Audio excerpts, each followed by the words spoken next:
siapa. Kalau ini ada isinya, maka Zawj tidak akan mendapatkan warisan. Kemudian bagiannya berapa? Zawj ada kalanya bagian setengah, ada kalanya seperempat. Setengah itu kapan? Keadaannya ketika apa? Ketika tidak ada farad itu anak atau cucu. Dan Zawj akan mendapatkan seperempat ketika ada farad atau cucu. Di awal ini ada 6 ahli waris yang tidak ada penghalangnya, tidak termajuk oleh siapapun. Zawj, zaujah, ibnun, bintun, abun, dan umun. 5 ini penghalangnya kosong. Seret. Artinya dia dalam segala hal, kok ada 6 orang ini, dia tidak akan termajuk oleh siapapun. Zaujah dapat seperempat kalau 1/8 kalau ibnun asobah sisa secara mutlak.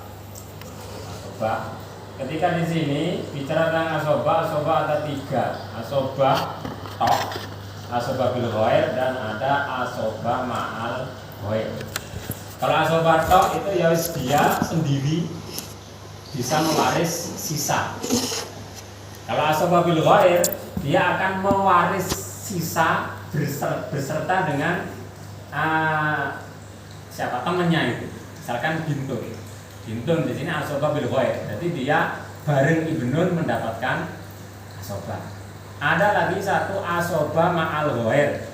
Asobah ma'al ghair itu dia mendapatkan asobah gara-gara ada seseorang, tapi seseorang tersebut tidak dapat asobah. Itu seperti kasusnya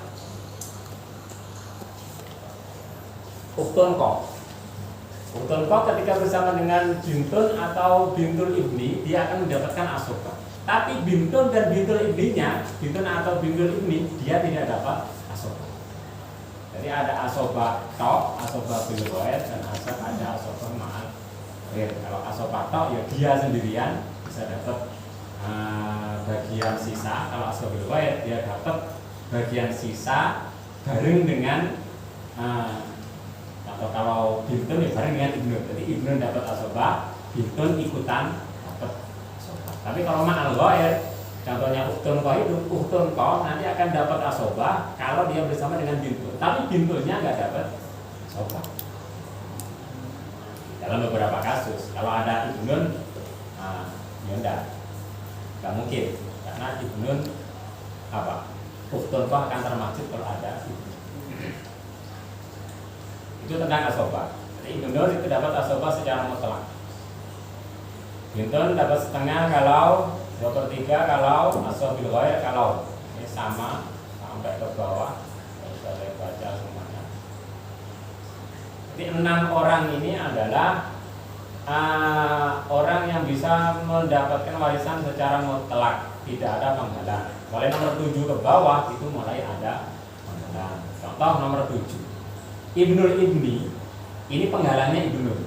Artinya kalau ada ibnul ibni ini dicoret dari daftar pewaris. Jadi kalau ada ibnul ini akan dicoret.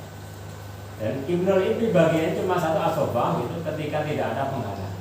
Jadi penggantinya ibnul.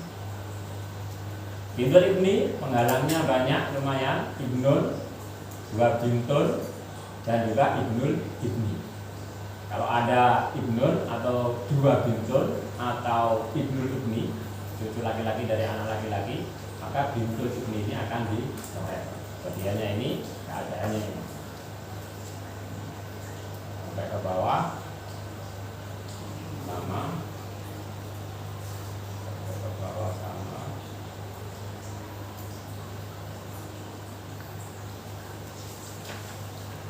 Mulai dari 14 itu orang-orang yang jarang sekali bisa menjadi ahli waris. Karena mahjubnya dia akan termahjub dengan banyak sekali orang. Dari nomor 14. Kalau dari nomor 13 masih lumayan. Cuma ada 1, 2, 3, 4, 5 orang menghalangnya nomor 13. Tapi nomor 14 ini segini banyak. Penghalangnya sangat. Dari 14 sampai ke bawah itu orang yang jarang sekali dapat bagian. karena banyak sekali penghala. Jadi dapat akhir-akhir kalau sudah nggak ada siapa-siapa baru dapat. 18 orang ini adalah ahli waris yang disepakati oleh ulama mendapatkan hak waris. Ada selain mereka masih ada istilahnya dawil arham. Dawil arham ini dia orang yang ada di sampingnya ini, di belakangnya 18 orang ini. Tapi dawil arham itu ulama madzhab Syafi'iyah terjadi perbedaan pendapat. Dawil arham itu dapat warisan atau tidak? Apakah kalau 18 orang ini nggak ada hartanya langsung untuk baitul mal, atau mampir ke dawil arham dulu? Kalau dawil arham nggak ada baru ke baitul mal, itu ada khilafiyah. Tata cara mewarisnya pun itu juga khilafiyah. Ini kok 18 21.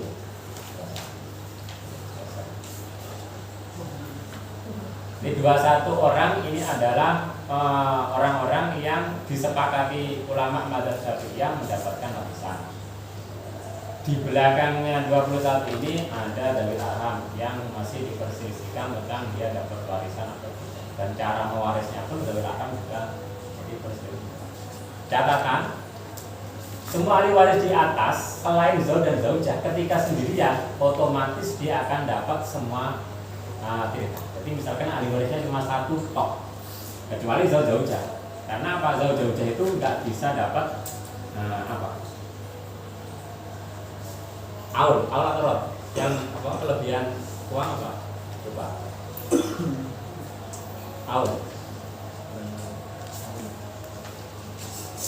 Rot. Karena zauj zaujah nggak berhak mendapatkan rot, pengembalian sisa waris. Jadi mis 1/4 ya 1/4. Kalaupun ada kelebihan dia nggak dapat. Jadi selain zauj dan zaujah, kok sendirian dia akan mendapatkan semua.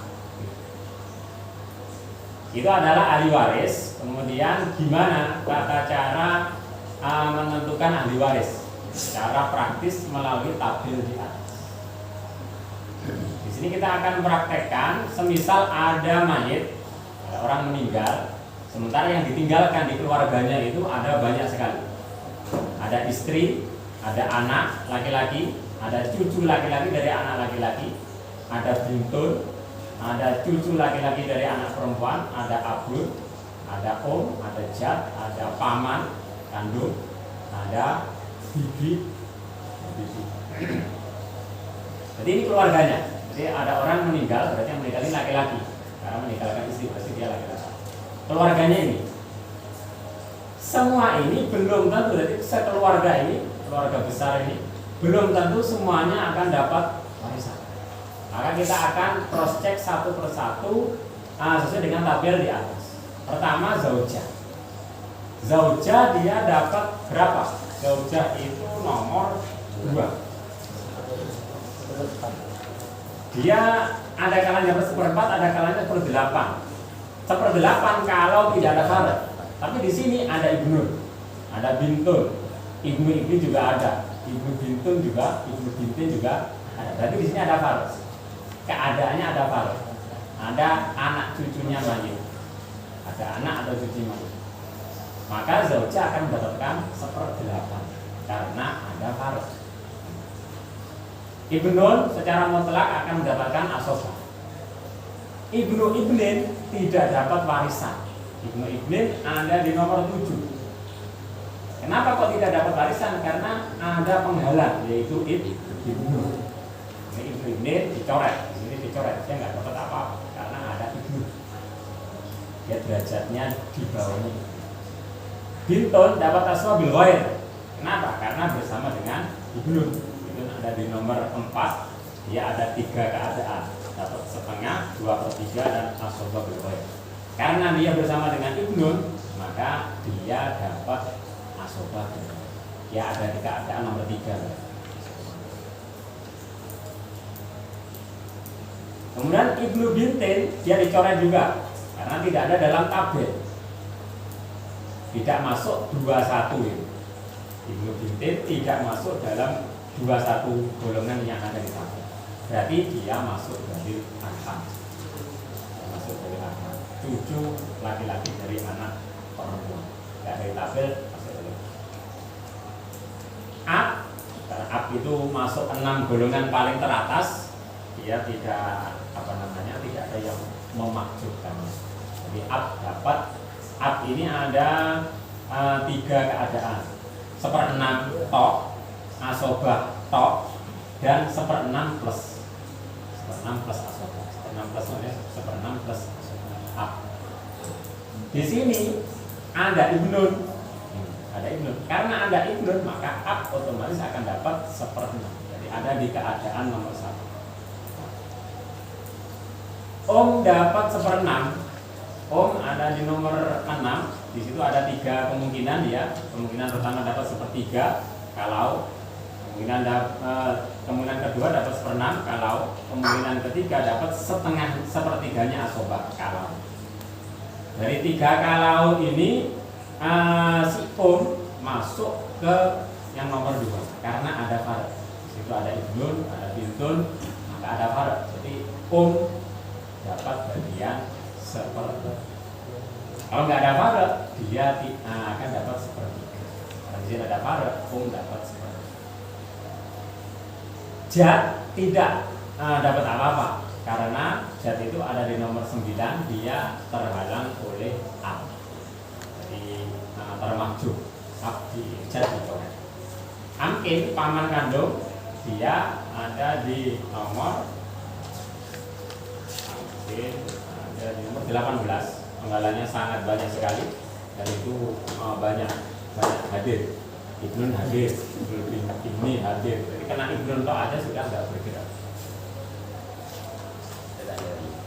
Jadi nggak dapat apa-apa, sangat jauh. Khol tidak ada dalam tabel. Bibi tidak ada dalam tabel, berarti dia tidak masuk 21 orang itu. Dia masuk ke dalil korban.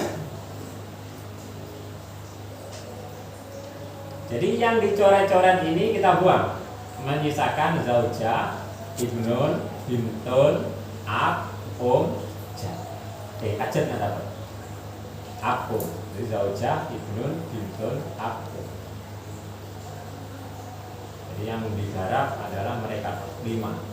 Jadi ada 1, 2, 3, 4, 5, 6, 7, 8, 9, 10. Dari 10 keluarga yang ditinggalkan oleh mayit, 10 itu enggak semuanya dapat ternyata. Dari 10 yang dapat cuma 5. Karena sisanya ada yang termakjub, ada yang bukan termasuk ahli waris. Jadi yang kita hitung cuma 5. Zaujah kita lihat tadi sudah kita lihat ya. Zaujah dapat 1/8, ab dapat 1/6, dapat 1/6, ibnun dan bintun dapat sisa. Maka kita cari asal masalah, nanti detailnya ada di bawah. Asal masalah yang paling gampang pakai KPK, kelipatan apa? KPK singkatan apa? Pokoknya yang kelipatan paling kecil apa namanya? Singkatannya apa? Yang paling gampang itu pakai KPK. Kalau Excel ada LCM.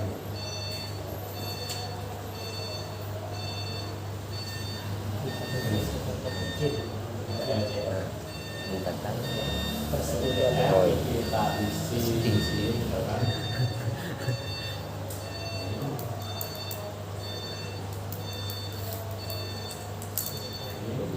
Komisi.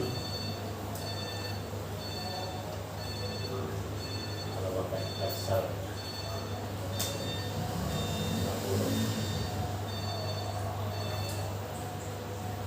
Tadi berapa penyebutnya?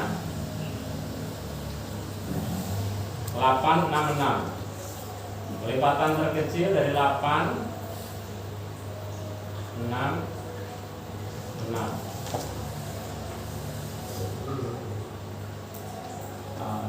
2, 3, 4.